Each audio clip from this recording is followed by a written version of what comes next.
Budget Blinds. Visit their showroom or call today for a free in-home consultation. And Moses joins us for our first look at sports, and the Holy Rosary Raiders football team just continue to roll through teams in Alberta. Well, last week was a prime example of that, crushing the Sylvan Lake Lakers 34-0. It wasn't pretty. And of course, in the last two provincial games, they've been dominant, outscoring their opponents 86-22. Well, Brett Morton caught up with the Raiders as they get set to host the St. Albert Seahawks next in the North Final. It's an exciting week of preparation. To make it this far is, it's a blessing for us, and proud of the effort the kids have put in so far, and we're looking forward to a tough matchup here Saturday afternoon. The Skyhawks have a fairly new football program, but have a lot of talent and can't be taken lightly.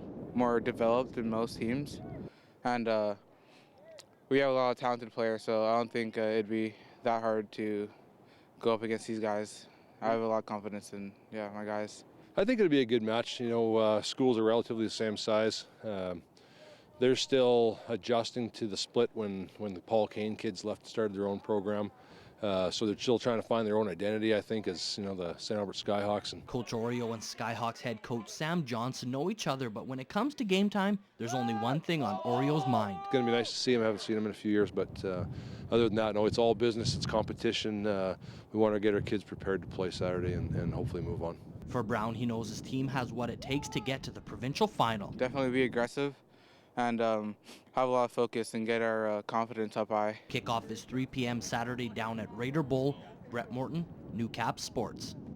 Thanks, Brett. We'll move on to hockey now. It's a busy week for the Bonneville Pontiacs. Tonight is the second of 3 games in 4 nights. The Yaks are coming off a 5-4 overtime loss Tuesday against the Whitecourt Wolverines, a game that saw them lose a 2-0 lead after Whitecourt scored twice in 40 seconds. Well, that was tough for the boys. Head coach Rick Swan is still looking at the bright side of things.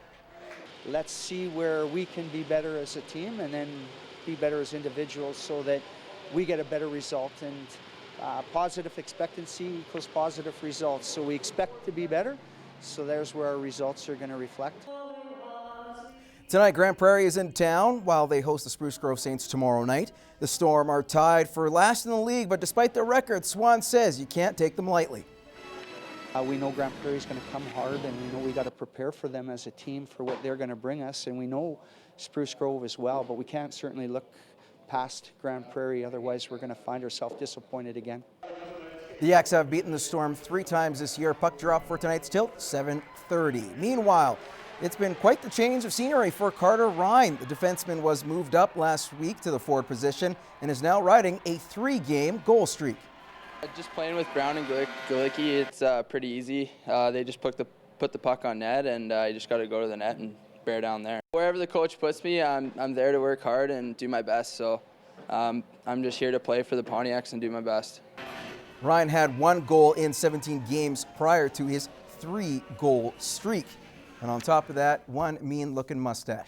It's the final weekend for college athletics before the winter break. Both the basketball teams and volleyball teams will be at home this weekend. We start with the women's hoops team that continue their regular season success from last year, improving to 10-0 after beating the Nate Ooks. The nationally ranked Rustlers will see a different challenge starting Friday, taking on a smaller but scrappier Grand Prairie Wolves.